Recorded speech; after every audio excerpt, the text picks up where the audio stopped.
여러분 반갑습니다. 정박사입니다. 다들 오늘 시장 대응 잘 하셨습니까? 오늘 같은 시장은 사실상 여러분들 뭐 대응하시기가 녹록지 않으셨을 거라고 저는 생각을 합니다. 최근 뭐 증시가 4일 연속 상승을 좀 보였다 보니까 그 가운데 뭐 대부분의 종목군들이 상당히 많이 올라왔고, 또한 지수도 코스닥 기준 저점 대비 10%가 반등을 해줬으니 사실상 굉장히 빠른 반등을 해준 거나 마찬가지인 상황인데요. 이 가운데 제가 어제 그런 말씀 드렸죠. 시장의 반등은 좋으나 시장의 수급의 개선이 전혀 없다. 메이저의 매수세가 없는 상태에서 테마주 중심의 상승과 코스닥 기준에서는 제약바이오가 특히 어제까지 강하게 쏴 올리면서 지수를 올려놨기 때문에 지수가 한 차례 더 올라가게 되면 저항을 맞을 가능성이 매우 높다라는 말씀을 드렸고요. 저도 오늘은 딱 그거에 맞춰서 대응을 했고, 앞으로도 아마 실적주 위주의 종목군들을 많이 편입을 시켜서 재정비를 하고 또 달려가야 되지 않나라는 생각을 합니다. 사실 오늘 제가 방송을 하면서 그런 말씀 많이 드렸습니다. 3월 중순 그리고 3월 말부터 지금까지, 그러니까 시장이 반등할 때 적극적으로 매매를 뭐 물론 잘 했다면, 네, 물론 매매를 뭐 정치 테마주 위주로 아주 날렵하게 잘 했다면 큰 돈을 벌었을 수도 있는 시장이에요. 제가 봤을 때는 큰 돈을 벌었을 수도 있는 시장인데, 왜? 워낙 이제 뭐 연속적인 상한가를 뭐 세 방 가는 종목도 있었고, 뭐 상지건설처럼 오늘 8방 상한가를 가는 종목도 있고, 기본적으로 한두 방 이상은 상한가를 많이 보내줬기 때문에 그런 종목에 공격적으로 매매를 했다면 상관이 없지만, 그러지 않고 뭐 직장인 입장에서, 그다음에 일반적인 정상적인 트레이더 아니면 시장 참여자들이 얼마나 그렇게 뭐 공격적으로 전체 테마주를 했겠습니까? 그러지 않은 이상은 사실 매매를 적극적으로 안 하는 게 시장에서 돈 버는 거였다라는 말을 드렸고, 이렇게 많이 떨어졌을 때는 지수를 추정하는 ETF를 강하게 매수를 하고, 또 나머지 종목군들의 물을 타서 올라올 때 적절한 구간에 현금화를 하는 전략이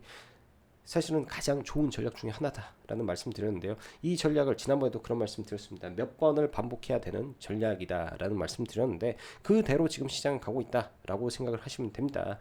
그로 다시 말씀드리지만 시장은 다시 박스권으로 가고 있기 때문에, 박스권 하단에서는 지수를 사고, 박스권 하단에서 지난번에는 시장을 돌릴 때 이 제약바이오 쪽에서 시장을 돌렸다면, 이번에는 아무래도 실적 시즌이 다가오기 때문에 실적 관련된 종목군들이 대거 돌려줄 가능성이 좀 높지 않을까라는 생각을 하고 있습니다. 그 실적은 3월까지 해서 1분기 실적 데이터가 발표가 되었죠. 그에 준하는 종목군들 여러분들 잘 찾아서 하시면 좋을 것 같고요. 저는 여러분들한테 이제 말을 해드리는 종목군들 그냥 동일하게 저는 매매를 하고 있습니다. 그런 종목군들 소개해 드릴 테니까 보시고, 그리고 다음 주부터는 텔레그램을 다시 좀 만들어서 텔레그램 쪽으로 자료를 좀 전달을 좀 드리려고 합니다. 차라리 그게 조금 소통이 원활할 것 같고, 카페 글은 하루에 한 번 정도 올려서 뭐 종합하는 거 정도로 진행을 할 예정이니까 참고하시면 좋을 것 같고, 장중 매매 관점에서도 참 시장이 많은 게 좀 변했네요. 그런 이야기도 오늘 하면서 좀 짧게 방송 마감하도록 하겠습니다. 자, 들어가기 앞서서 라이브 방송 가입 진행하고 있으니까 관심 있으신 분들은 가입하셔서 함께 하시면 좋을 것 같고요. 이번 주에 이제 그 이벤트는 공지할 거고요. 3 플러스 1 네, 진행하려고 합니다. 3개월 플러스 1개월, 1개월 플러스 1개월로. 자, 시장의 하락은 수급적 원인이 크고, 앞으로 시장은 실적 시즌을 앞둔 실적주에 주목할 필요가 있으며, 지수의 조정은 매우 매우 당연한 일이고 건전한 조정입니다. 계속 올라가면 아무도 종목을 사지도 못하고 오히려 비싼 가격에 사서 또 큰 손실을 났기 때문에, 차라리 조정을 하루 이틀 받아준다면 감사합니다 하고 기다려보는 게 저는 좋겠다 생각이 드네요. 자, 오늘 시장 보면은 하락 종목 수가 월등히 많은데, 장 초반 아침만 하더라도 저는 좀 어이가 없어가지고 회원님들한테도 그런 말씀 많이 드렸던 거는, 지수가 이렇게 하고 이렇게 올라온단 말이에요 아침에. 그러니까 계속 체크를 하는데, 지수가 이렇게 올라오면 도대체 왜 올라오는지, 응? 올라오면 안 되는 자리에서 지수가 올라옵니다. 이러면 다시 떨어질 가능성이 매우 높다라는 것을 시시각각으로 해석을 해 줄 수 있는 건데요. 이게 말이 안 된다라는 거죠. 이게 아침에 이게 메이저 수급은 다 빠지고 뭐 하는데, 그래서 십중벌구 떨어질 수밖에 없는 상황에서 시장은 빠졌다라고 보시면 될 것 같아요. 시장은 그런 의미에서 빠졌고, 사실 수급적으로도 그 다음에 아침에 거래 대금상으로도 보면은 뭐 볼만한 종목군들이 상당히 없었습니다. 시장 자체에 거래 대금도 말라 있고 AI 쪽이라든지 뭐 일부 종목이라서 거래가 돌 뿐이지, 전혀 오늘 시장에서 뭐 주목받을 만한 종목이 많이 없어서 조심하는 장이 되는 게 사실 맞는 거였다라고 봐야 될 것 같고요. 오후장 이러한 수급이 점점 악화되다 보니까 뭐 코스닥도 매도가 많았고 코스피도 매도가 많은 상태에서 선물은 다행히 장막판에 판매수가 좀 들어오면서 일부 돌리긴 했지만은 여전히 좀 좋지 않은 추세에서 좀 마감이 되었다, 이렇게 봐야 될 것 같습니다. 자, 미중 1차 관세 전쟁은 종료가 됐다라고 생각을 하고, 이후 현 상황은 어떤 거냐? 관세는 더 이상 올려봤자 실효성이 없죠. 145%를 뭐 오늘 뭐 245% 어쩌 하지만은 이거에 대해서 서로 간에 액션을 취해봤자 의미가 없기 때문에 더 이상의 액션은 나오지 않을 가능성이 높습니다. 대신 비관세 부분에서 전쟁으로 다시 시장은 진행이 되고 있다라고 저는 판단을 하는데요. 히토류 7종에 대해서 중국이 미국에 대한 수출을 통제를 했고, 뭐 미국은 이제 엔비디아의 H20을 수출 제한을 지시를 했다 보니까 이런 게 말 그대로 비관세 장벽이 되는 거라고 좀 보여집니다. 이런 부분들이 몇 번 왔다 갔다 하면서 결국은 서로 파국으로 가는 게 아니라 언젠가는 협상을 하겠죠. 그 협상에 대한 이제 또 기대감이 주식이 많이 빠지는 시점에서 또 뜬금없이 나오면서 막 폭등시키고, 이런 과정이 무한대로 반복이 된다라고 보시면 되고, 그 말은 뭐냐? 급등할 때 추격하지 마라. 어제도 똑같은 말씀 드렸습니다. 올라가는 종목 지금은 사지 마라. 떨어지기를 기다리면 충분히 좋은 자리에서 우리는 매수할 수 있을 것이다, 로 정의를 드립니다. 오늘도 저는 추천을 했던 거는 딱 한 종목 추천이 나왔고요. 뭐 여러 개 추천이 나갔는데 중간에 시장이 깨질 때 딱 하나만 사라고 전달 드렸고, 실적주 위주에서 종목은 바라보는 거는 충분히 저는 괜찮다, 승산이 있다, 이렇게 생각을 합니다. 자, 보면서 자, 그리고 시장은 일단 단기 저항권에서 이제 어느 정도 물량 소화가 끝나면 다시금 반등을 할 텐데요. 이 관세 부분은 이렇게 생각을 합니다.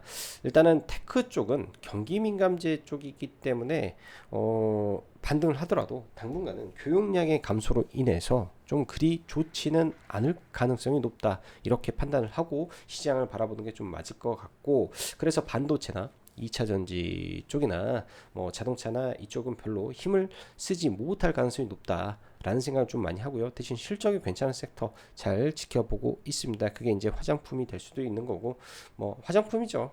그 다음에 원전 섹터도 나쁘지는 않아요. 제가 볼 때는 BHI가 나쁘지는 않고, 뭐 제약바이오 쪽에서도 몇몇 종목군들은 상당히 가능성이 있어 보이기 때문에 이런 종목군들 잘 요리하셔서 보시면 좋겠다 싶습니다. 요즘 넥스트레이드 대체 거래소 패턴이 참 대단합니다. 알면 잘 대응해야 된다라고 생각을 하는데, 그 간단한 패턴은 예를 들어서 어제 시간 외에서 어떤 게 있었습니까? 뭐 민주당의 홈닥터 뭐 법안 이슈가 있으면서, 홈닥터 법안 이슈가 있으면서 이 인성 정보라든지 관련 종목군들이 상한가에 갔죠. 그리고 셀바스 헬스케어랑 그와 동시에 5시부터 셀바스 AI가 급등하기 시작합니다. 그리고 오늘 장 초반에 연속적으로 흐름을 좀 보여주는데, 부단 셀바스 헬스케어뿐만 아니라 3빌리언 뭐 등등 종목군들이 아침에 넥스트레이드에 뭐 거래 대금 한 200억 정도 터트리는 모습이 나오는데, 그 이후의 패턴은 동일해요. 이게 며칠 전부터 그러니까 넥스틸도 그런 현상이 있었고, 솔트룩스도 그런 현상이 나왔고요. 그 다음에 뭐 오늘 같은 경우에는 뭐 3빌리언이라든지 이런 종목군들에서 이런 현상이 계속 반복되고 있습니다. 그 말은 뭐냐? 넥스트레이드에서 거래대금을 만들고 급등한 종목을 추격하지 말아라. 차라리 그런 종목보다는 이 다음에 올라가는 종목의 돌파를 공략하는 게 훨씬 현재로서는 유리하다. 아직까지 만들어진 시장의 패턴과 흐름이 이러하기 때문에 이런 부분들은 우리가 참고를 해서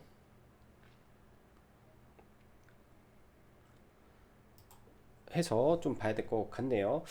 오늘 시너지 이노베이션이 상한가에 좀 들어갔는데 종목 중에 시너지 이노베이션이 상한가에 좀 들어갔는데 아침에 이제 이슈가 좀 있어서 상을 갖고 6조 5천억이라는 기술 이전을 했기 때문에 내일도 아마 좀 지켜는 봐야 될 것 같습니다. 이 종목은 내일도 지켜는 봐야 될 것 같아요. 이 구간을 돌파하면서 한 차례 더 시세가 나올지, 워낙 그 6조 5천억이라는 계약 규모가 크기 때문에 한 차례 더 올라갈 수도 있지 않을까 정도 생각이 들고요. 나머지는 네, 시장 조심조심해서 한 발 한 발 네, 지켜보는 방법으로 시장을 봐야 되지 않나 이런 생각이 좀 듭니다. 자, 지수부터 조금 볼게요. 지수부터. 자, 먼저 코스닥 기준에서 제가 여기서 만약에 한 번 더 올라가게 되면 단기적으로는 122평선이라든지 이런 저항 구간이기 때문에 조정이 나올 가능성이 높다. 대신 하루 이틀 내일이나 모레까지 조정을 보이고 이런 박스권 하단이죠. 670포인트라든지 이 아래권에 내려오게 되면 또 좋은 매수 기회가 됩니다. 지수를 사시면 돼요. 떨어지면 지수를 사시면 되고, 사실 내가 모르겠다 그러면 알테오젠을 좀 봐도 되는 거죠. 지수를 사든지 알테오젠을 사든지 보면 될 것 같고, 코스피 기준에서는 또 많이 떨어진다, 다른 거 없이 베타가 SK하이닉스가 제일 크죠. SK하이닉스를 떨어지면 사면 된다. 그리고 동시다발적으로 시장이 많이 빠진다? 그럼 조선업종과 방산업종을 관심 가지면 된다. 이렇게 봐집니다. 지금 시장은 그러한 흐름에서 움직이고 있고요. 자, 방산 쪽 볼게요. HD 현대중공업 일단은 오늘 시가가 고가가 된 상태에서 좀 밀렸는데요. 사실 하나오션하고 하나엔진을 아침에 좀 봤습니다. 보고 싶었는데 생각보다 많이 밀리지 않았어요. 어제 저도 그 넥스트레이드에서 여기서 들어가서 이렇게 올라올 때 매도를 치고 아침에 이제 추천을 이런 자리에서 당연히 나가야 되겠죠. 근데 여기까지 밀리지 않아 가지고 따로 추천은 못 드렸던 종목인데 그만큼 강합니다. 하나오션이라든지 강하고요. 자, 만약에 하나엔진이 조정을 받아서 이 하단 구간에 좀 내려온다면 지금은 관심을 가지고 좀 봐볼 생각이고요. 하단 구간에 박스권 형태로 봐볼 생각이고, 나머지 이제 조선주는 좀 지켜볼 필요는 있을 것 같습니다. 그리고 방산 가운데 지금 하나 에어로스페이스가 신고가를 경신을 해놓은 상태에서 고가권에서 움직이고 있는데요. LIG 넥스원도 최근 갑작스럽게 외국인의 수급이 매우 좋아지고 있다라는 점이 상당히 고무적인데요. 어찌 보면은 이 구간에서 박스권을 돌파시켜 놓고 여기는 시장 오랜 횡보 자리죠. 근데 실적이 계속 좋아지고 있다라는 거, 이거는 변함없는 내용이기 때문에 눌렸을 때 LIG 넥스원도 관심 있게 지켜볼 필요는 있어 보입니다. 자, 그 밖에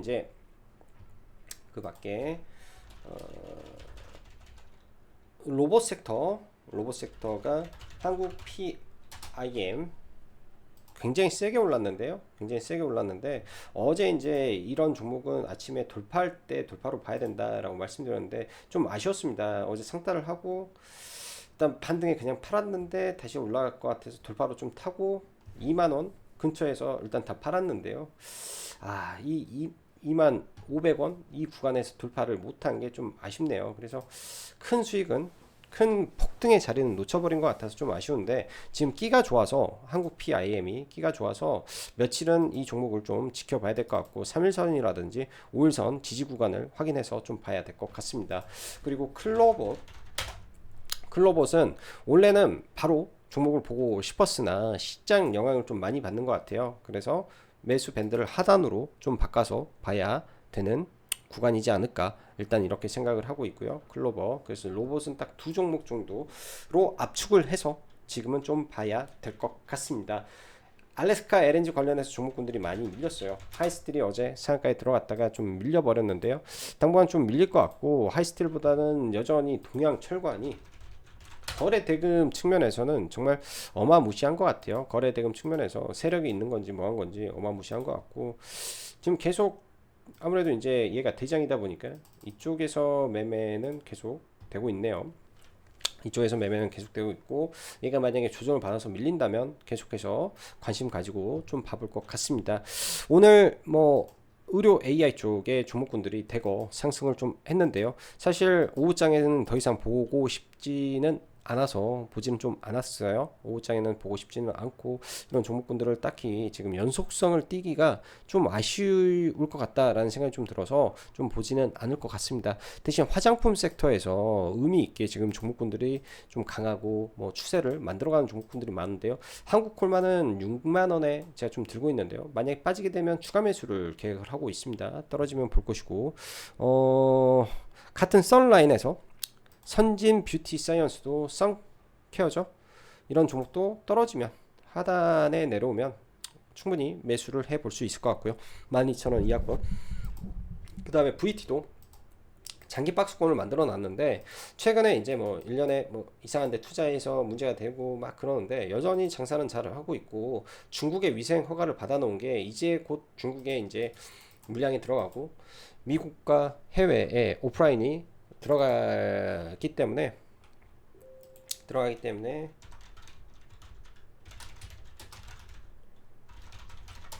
그런 점이 2분기에는 실적 턴어라운드에 대한 기대감을 줄 수 있는 종목이 될 수 있을 수 있다.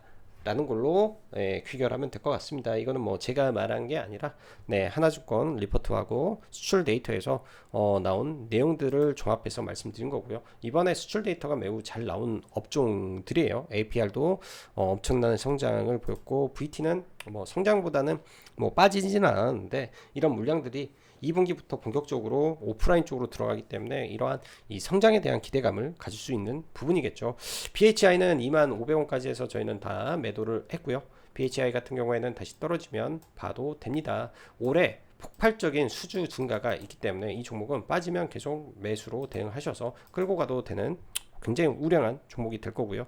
GNC 에너지도 마찬가지예요. 굉장히 회사가 좋고 실적이 좋으며 수주 잔고가 많기 때문에 계속 왔다 갔다 박스권 흐름을 가질 수 있다라고 보시면 됩니다. 그래서 우리가 할 수 있는 거는 지금 강력한 우량 종목 그리고 이번에 시장이 안 좋았을 때 박스권을 돌파했던 일련의 종목군들이 만약에 지수의 지차 하락에 의해서 많이 밀린다면 그 하락 구간에 매수를 해본다.